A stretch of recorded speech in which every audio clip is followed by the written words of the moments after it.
Pelajaran-pelajaran kecil dari 4 kaidah. Dalam buku ini, saya memperkenalkan model 4 langkah untuk perilaku manusia.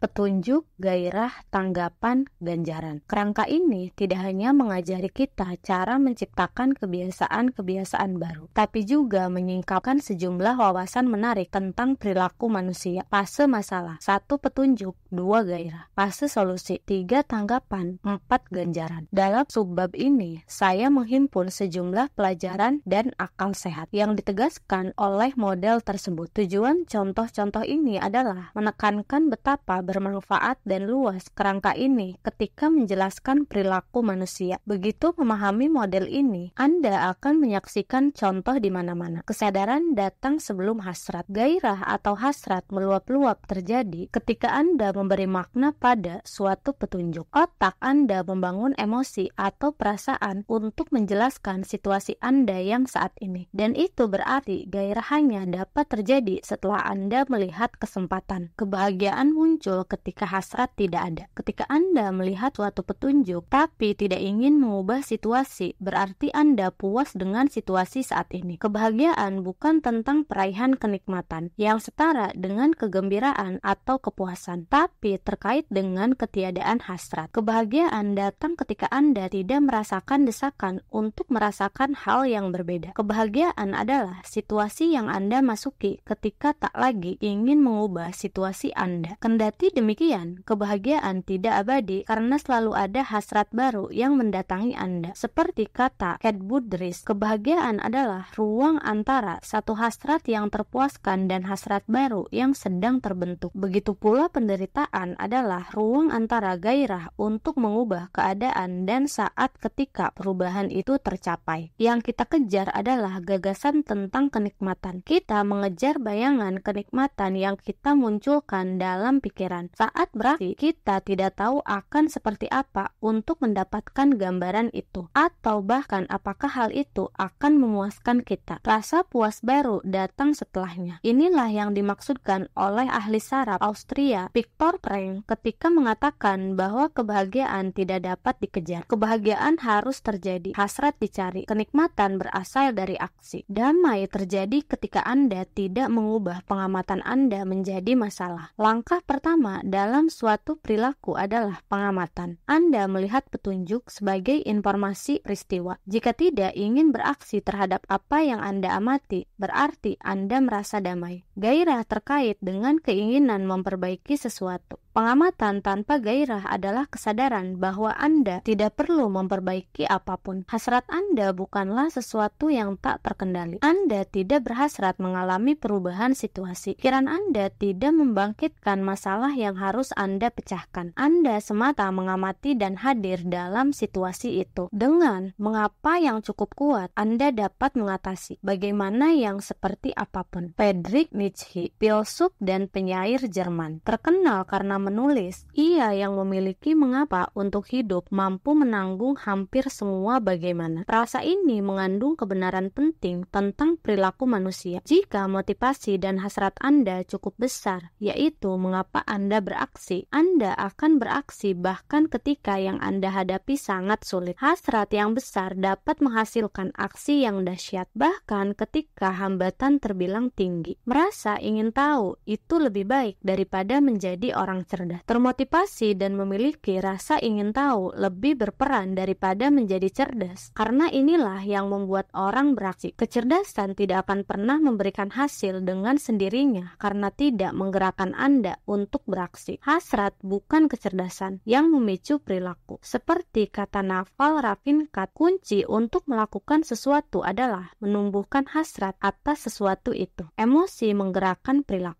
Setiap keputusan adalah keputusan emosional di tingkat tertentu. Apapun alasan logis Anda untuk melakukan aksi, Anda semata merasa harus melakukannya karena emosi. Sesungguhnya, orang dengan pusat emosi yang rusak pada otaknya dapat menyusun sejumlah alasan untuk beraksi, tapi tidak terdorong untuk beraksi karena tidak memiliki emosi untuk menggerakkan aksi itu. Itulah sebabnya gairah ada sebelum tanggapan. Perasaan hadir terlebih terlebih dahulu. Baru setelah itu perilaku. Kita hanya bisa rasional dan logis setelah merasakan emosi. Modus primer otak adalah merasa. Modus sekundernya adalah berpikir. Tanggapan pertama kita, bagian bawah sadar otak yang cepat adalah mengoptimalkan perasaan dan membuat antisipasi. Tanggapan kedua kita, bagian otak sadar yang lambat adalah bagian yang melakukan berpikir. Psikolog menyebutnya sistem 1, perasaan dan penilaian cepat, versus sistem 2, analisis rasional. Perasaan datang terlebih dahulu, sistem 1, rasionalitas mengintervensi sesudahnya, sistem 2. Hal ini bekerja dengan bagus ketika keduanya selaras, tapi menghasilkan pikiran-pikiran yang tidak logis dan emosional ketika tidak selaras. Tanggapan Anda cenderung mengikuti emosi. Pikiran dan aksi berakar pada apa yang menurut kita menarik, tidak harus pada yang logis. Dua orang dapat melihat perangkat fakta yang sama, tapi beraksi dengan sangat berbeda, karena mengolah fakta-fakta itu melalui penyaringan emosi yang unik. Ini satu alasan meminta menggunakan emosi biasanya lebih manjur daripada meminta menggunakan akal. Jika suatu topik membuat seseorang merasa emosional, ia jarang tertarik pada data yang terkait. Ini sebabnya emosi dapat menjadi ancaman bagi pembuatan keputusan yang bijak. Ditinjau dari sudut lain, kebanyakan orang percaya bahwa tanggapan yang masuk akal adalah tanggapan yang menguntungkan mereka, tanggapan yang memuaskan hasrat mereka. Menghadapi situasi dari posisi emosi lebih netral, kemungkinan Anda mendasarkan tanggapan itu pada data, bukan pada emosi. Penderitaan mendorong kemajuan. Sumber semua penderitaan adalah hasrat untuk mengubah situasi. Penderitaan juga sumber semua kemajuan. Hasrat untuk mengubah situasi Anda adalah kekuatan yang Anda gunakan untuk mengambil tindakan. Keinginan mendapatkan lebih banyaklah yang mendorong manusia mencari perbaikan, mengembangkan teknologi baru, dan mencapai tingkat yang lebih tinggi. Dengan gairah, kita kecewa tapi tergerak untuk bertindak. Tanpa gairah, kita puas tapi tidak memiliki ambisi. Tindakan Anda mengungkapkan betapa besar keinginan Anda. Bila Anda terus mengatakan sesuatu adalah prioritas tapi tidak pernah melakukannya, berarti Anda tidak sungguh menginginkannya. Sudah waktunya membuka percakapan yang jujur dengan diri sendiri. Tindakan Anda mengungkapkan motivasi sejati Anda. Ganjaran ada di ujung lain pengorbanan. Tanggapan pengorbanan energi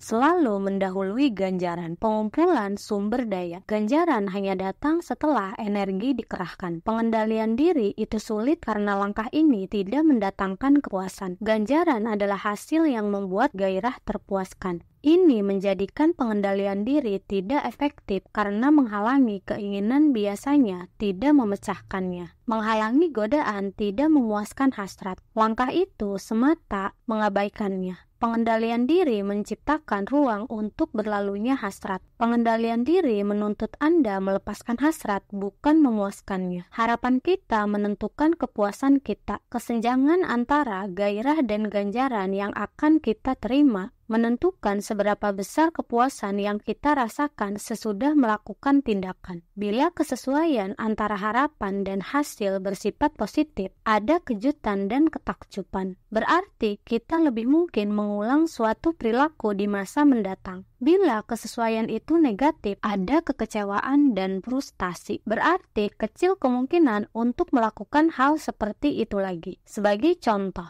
jika berharap mendapatkan $10, lalu mendapatkan $100, Anda merasa luar biasa senang. Bila mengharapkan $100, lalu mendapatkan $10, Anda merasa kecewa. Pengharapan Anda mengubah kepuasan Anda. Pengalaman umum yang didahului dengan pengharapan tinggi adalah kekecewaan. Pengalaman umum yang didahului dengan pengharapan rendah adalah ketakjuban. Ketika rasa suka dan keinginan kurang lebih sama, Anda merasa puas. Kepuasan sama dengan rasa suka dikurangi keinginan. Inilah kearifan di balik ungkapan terkenal Seneca, miskin itu bukan memiliki terlalu sedikit, melainkan menginginkan lebih banyak. Bila keinginan Anda melebihi rasa suka, Anda akan selalu tidak puas. Anda senantiasa memberi bobot lebih pada masalah ketimbang pada solusi. solusi. Kebahagiaan itu relatif. Ketika saya mulai membagikan tulisan kepada banyak orang, perlu 3 bulan untuk mendapatkan 1000 pelanggan. Ketika meraih tonggak keberhasilan itu, saya menceritakannya kepada orang tua dan kekasih saya. Saya merasa tersanjung dan termotivasi. Beberapa tahun kemudian, saya sadar sekarang 1000 orang mendaftar setiap hari. Namun, saya bahkan tidak terpikir untuk memberitakannya kepada siapapun. Itu terasa normal. Saya mendapatkan hasil 90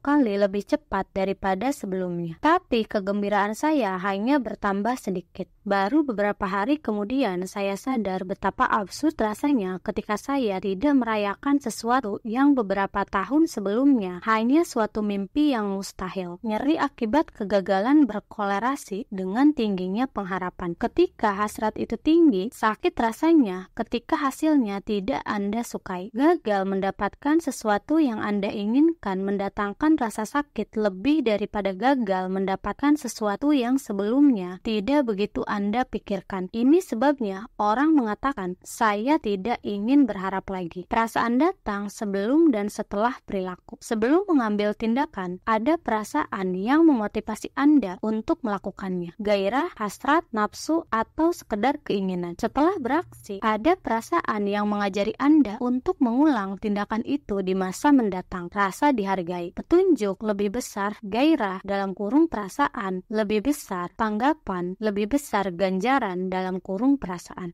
Apa yang kita rasakan berpengaruh terhadap apa yang kita lakukan, dan apa yang kita lakukan berpengaruh terhadap apa yang kita rasakan. Hasrat yang memulai, kenikmatan yang mempertahankan. Ingin dan suka adalah dua hal yang menggerakkan perilaku. Kalau tidak ingin, Anda tidak punya alasan untuk melakukannya. Hasrat dan keinginanlah yang memicu perilaku. Namun kalau hasilnya tidak dapat dinikmati, Anda tidak punya alasan untuk mengulangnya. Kenikmatan dan kepuasanlah yang mempertahankan perilaku. Merasa termotivasi membuat Anda beraksi, merasa sukses membuat Anda mengulanginya. Harapan menurun sejalan dengan pengalaman, kemudian digantikan oleh penerimaan. Pertama kali suatu kesempatan muncul, ada harapan tentang apa yang dapat terjadi. Harapan, keinginan. Anda didasarkan hanya pada janji. Ketika berkesempatan itu datang lagi, harapan Anda didasarkan pada realitas. Anda mulai memahami bagaimana proses bekerja dan harapan Anda lambat laun digantikan dengan ramalan yang lebih akurat dan penerimaan atas hasil yang mungkin. Ini salah satu alasan kita terus berharap pada skema tercanggih untuk lekas kaya atau lekas ramping. Rencana-rencana baru menawarkan harapan karena kita tidak memiliki pengalaman untuk mendasarkan harapan. Strategi-strategi baru terkesan lebih menarik daripada rencana-rencana lama karena rencana-rencana baru dapat memiliki harapan yang tak terbatas. Seperti kata Aristoteles, orang muda mudah dikelabui karena mereka lekas berharap. Barangkali ini dapat direvisi menjadi orang muda mudah dikelabui karena mereka hanya berharap. Mereka tidak memiliki pengalaman sebagai tempat untuk melandaskan harapan. Pada awalnya, yang Anda miliki memang hanya harapan.